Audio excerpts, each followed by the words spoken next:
अस्सलाम वालेकुम।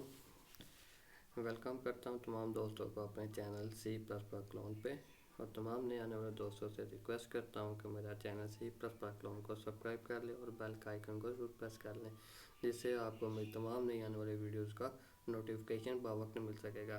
और वीडियोज़ को एंड तक लाजमी देखा करें और वीडियो को लाइक भी किया करें। और अगर आपको मेरी वीडियो पसंद आ रही हैं तो कमेंट में ज़रूर अपनी कीमती राय का इज़हार किया करें। शुक्रिया। और आप आज हम चलते हैं अपने नए लेक्चर पे, स्टार्ट करते हैं। आज आपको मैं एक बेसिक कोड करना सिखाऊंगा सी प्लस प्लस में। आप कैसे बेसिक कोड कर सकते हैं। तो इसके लिए हमें एक कंपाइलर की ज़रूरत होती है। कंपाइलर तो बहुत ज़्यादा मौजूद हैं इंटरनेट पे, आप जाके बहुत से कंपाइलर को डाउनलोड कर सकते हैं, लेकिन मेरे पास अभी ये आप देख रहे हैं, आपके स्क्रीन पे नज़र भी आ रहा होगा, Dev C plus plus name का एक कंपाइलर है। कंपाइलर क्या होता है? कंपाइलर का मैं आपको बता देता हूँ। कंपाइलर एक ऐसा सॉफ्टवेयर, आप कह लें, आप इसको जो एक सॉफ्टवेयर का नाम दे लें, एक एप्लीकेशन का नाम दे लें, जो आपके सी प्लस प्लस के कोड को रन करता है, कंपाइल करता है, चलाता है। उसको हम कंपाइलर बोलते हैं। ठीक है, तो इसको कैसे हम करेंगे इसमें स्टार्ट। सबसे पहले हमने ऊपर जाना है। यहाँ पे फाइल का आपको ऑप्शन मिल रहा होगा, फाइल में न्यू का होगा, न्यू में आपने जाके न्यू के ऑप्शन में जाना है, फाइल में जाना है, न्यू पे जाना है, न्यू पे, फाइल पे, न्यू पे जाके आपने क्या कर लेना है, एक नई फाइल को क्रिएट कर लेना है। न्यू पे जाके हमने एक नई फाइल, सोर्स फाइल को क्रिएट कर लेना है। इसके लिए शॉर्टकट की भी है Ctrl+N। ठीक है, आप उसकी मदद से कर लें। ये देखिए आपकी स्क्रीन पे मैंने एक नया सोर्स फाइल को क्रिएट कर लिया। अब चलता हूँ, मैं आपको एक बेसिक कोड करना सिखाऊंगा आज, कैसे हम एक बेसिक कोड कर सकते हैं सी प्लस प्लस में, जिसमें आज हम क्या सीखेंगे कि हमने दो कैरेक्टर को, दो नंबर को, किसी चीज़ को भी स्क्रीन पे शो करवाना है जस्ट। ठीक है, तो सबसे पहले मैंने आपको बताया था हम प्रोग्राम को स्टार्ट करते हैं। कैसे करते हैं? सबसे पहले हमें उसके लिए क्या ज़रूरत होती है, कुछ हेडर फाइल्स की ज़रूरत होती है। उसके लिए हम उनको सबसे पहले कर लेते हैं लोड। उसके लिए हमने क्या कीवर्ड सीखा था, इंक्लूड का कीवर्ड इस्तेमाल करेंगे। साथ में हम एक ब्रैकेट को ओपन देख लें, ये कंपाइलर ने खुद ही दोनों ब्रैकेट ले लिए हैं। क्या उसको पता है कि ये प्री डिफाइंड है कि ये चीज़ इसके लिए ज़रूरी है। तो हमने सबसे पहले इनपुट और आउटपुट स्ट्रीम के लिए इनपुट और आउटपुट स्ट्रीम के लिए हमने एक यहाँ पे हेडर फाइल लेनी है, और साथ में हेडर फाइल का क्या कर देना है, एक्सटेंशन डाल देते हैं। ठीक है, नीचे आए, एक और हम इसमें इंक्लूड करेंगे। वो किस लिए, वो मैं आपको बता देता हूँ। इंक्लूड कोनियो के नाम से हम एक जो है यहाँ पे हेडर फाइल ऐड कर रहे हैं। कोनियो क्या करेगी, कोनियो हमारी जो होगी कंसोल पे, जो हमने डिस्प्ले करना है उसको हमें शो करवाएगी।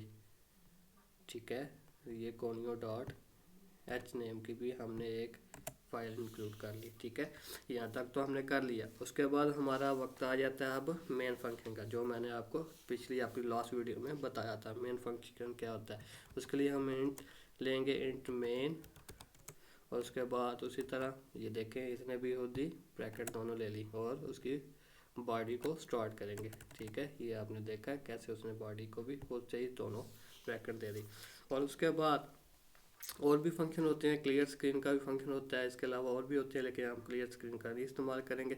यहाँ पे हम क्या कर रहे हैं, दो करैक्टर को आपके सामने डिस्प्ले करेंगे। ठीक है, तो करैक्टर को करना है, तो करैक्टर के लिए हमें वेरिएबल क्या लेना पड़ेगा, 4। ठीक है, ch1। ठीक है, इसको हम एक ही लाइन पे सारे अपने वेरिएबल को डिक्लेयर कर रहे हैं। ठीक है, तो इसलिए हमने यहाँ पे कॉमा का इस्तेमाल किया, ch2 लिया एक उसमें भी कॉमा लगा लिया, और एक हमने सम का वेरिएबल ले लिया। ठीक है, और यहाँ पे हमने जब भी आपने अपने स्टेटमेंट को, ये हमारी एक स्टेटमेंट है, ये कंप्लीट एक स्टेटमेंट, जब भी आपने अपने स्टेटमेंट को ख़त्म करना है तो एंड पे सेमी कॉलम्स का ज़रूर इस्तेमाल करना है। ठीक है, तो इसके बाद हम नेक्स्ट लाइन पे आ जाते हैं। हम क्या कर रहे हैं, हम अपने वेरिएबल को कोई वैल्यू असाइन कर रहे हैं। ठीक है, हम कह देते हैं जी हमने करैक्टर को करना है, तो करैक्टर के लिए हमने क्या करना पड़ता है, करैक्टर को हमें करने के लिए कॉमो की ज़रूरत होती है, कॉमो के अंदर हमें करैक्टर लिखने पड़ते हैं। ठीक है, तो ये भी हमारी एक स्टेटमेंट थी, इसको भी ख़त्म कर रहे हैं, तो एंड पे सेमी कॉमा का इस्तेमाल करेंगे। इसी तरह हम CH2 का लेंगे और उसको भी वैल्यू असाइन करेंगे। तो सबसे पहले वैल्यू असाइन करने के लिए हमें किस चीज़ की ज़रूरत होगी, हमें कॉमो की ज़रूरत होगी। हमने वो लगा ली है और इसको हमने वैल्यू दे दी है B, ठीक है। और ये स्टेटमेंट अपनी हमने कर दी एंड, ठीक है। यहाँ पे तो हमने दोनों वेरिएबल्स को वैल्यू असाइन कर दी। अब हमने क्या करना है, स्क्रीन पे इसको डिस्प्ले करना है कि हमारा कैरेक्टर कौन से है, ठीक है। हम कर रहे हैं सी आउट का कीवर्ड इस्तेमाल किया जाता है अपने कंसोल पे शो करने के लिए, ठीक है। हमने क्या करना है, कैरेक्टर्स को करना है। तो कैरेक्टर्स को हम कैसे लिखते हैं, मैंने आपको बताया है, हम कॉमोस में लिखते हैं, ठीक है। तो यहाँ पे हम लिखते हैं जी हमारे कैरेक्टर कौन से हैं।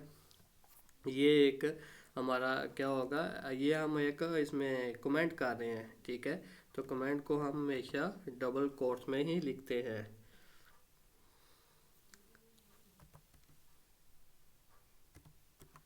कैरेक्टर और आगे इसके हम लगाएंगे। ये हो गया हमारा यहाँ तक दोस्तों कंप्लीट, ठीक है। और हमने इसमें कैरेक्टर कौन सा शो कर रहे हैं, हम कर रहे हैं इसमें फर्स्ट वन कैरेक्टर जो है ना उसको शो कर रहे हैं, ठीक है। और CH1, ठीक है। यहाँ पे हम कर देते हैं स्टेटमेंट को ओके। अब नीचे आते हैं, हमने करना है अपना कैरेक्टर 2 भी शो। तो हम कैरेक्टर 2 को भी सी आउट कर लेते हैं, सी आउट,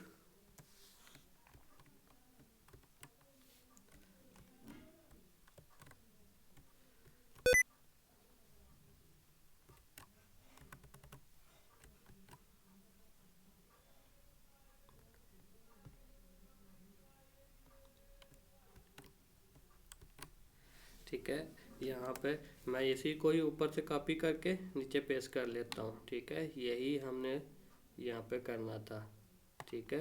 तो मैं इसी को ही यहाँ से कर लेता हूँ कॉपी, ठीक है। आप वैसे भी इसको कर सकते हैं। तो यहाँ पे इसको मैं कर देता हूँ पेस्ट, ठीक है। यहाँ तक हो गया हमारा। अब हमने क्या करना है, अपना कौन सा कैरेक्टर CH2 को करना है। तो हम इसको क्या कर रहे हैं, इसको भी स्टेटमेंट को ख़त्म कर रहे हैं।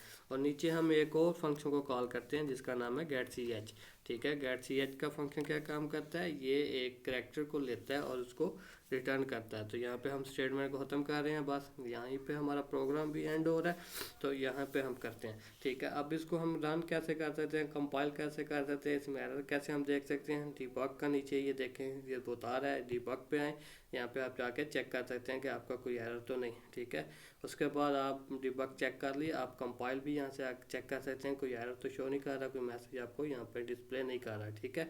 और अगर आपने इसको रन करना है और कंपाइल भी साथ में करना है, ये ऊपर आप आएंगे, यहाँ पे आपको कंपाइल एंड रन का मिलता है ऑप्शन, ठीक है। यहाँ आप F11 से भी कर सकते हैं। मैं इसको कंपाइल और रन करता हूँ, यहाँ पे आए हैं, ये हमें कह रहा है कि आप बताएं जी आपने इस फाइल का क्या नेम रखना है, क्योंकि किसी जगह पे से सेव तो करना है।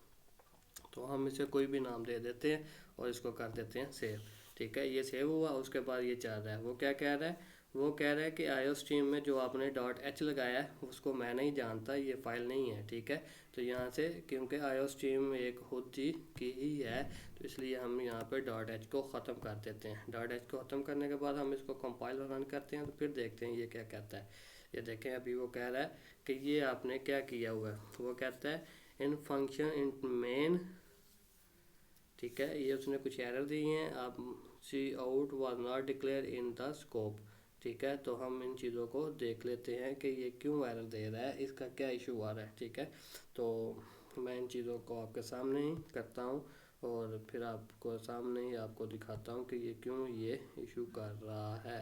तो जो मुझे लग रहा है कि यहाँ पे जो हमने स्पेस दी है उसकी वजह से ये मसला कर रहा था, ठीक है। तो हम इसको स्पेस को ख़त्म करते हैं और यहाँ पे भी हमने कुछ स्पेस दी हुई हैं, उसको भी हम कर लेते हैं ख़त्म, ठीक है। और यहाँ पे भी हमने कुछ किया हुआ है, उसको भी ख़त्म कर लेते हैं। और जी यहाँ पे भी उसके बाद हम चेक करते हैं कि कोई और एरर तो नहीं दे रहा, ठीक है। रन टाइम पे एरर और दूसरी चीज़ों का तो आपको पता ही होगा दोस्तों। तो ये छोटी छोटी चीज़ें होती हैं जिनकी वजह से काफ़ी एरर्स आते हैं, तो आपने इन चीज़ों का ख्याल रखना है। ठीक है, ये मैंने कर लिया। तो अभी देखते हैं, इसके बाद देखते हैं कि कोई एरर दे रहा है। अभी भी वो क्या कह रहा है, in main function cout was not declare in the scope. अच्छा, ये वो कह रहा है कि अपने स्कोप में नहीं है। तो दोस्तों मैं इस एरर को करके रिजॉल्व तो दोबारा आपको मिलता हूँ, तो इसकी आउटपुट भी मैं आपको दिखा दूँगा। तो अभी कुछ देर के लिए मैं इसको कर लेता हूँ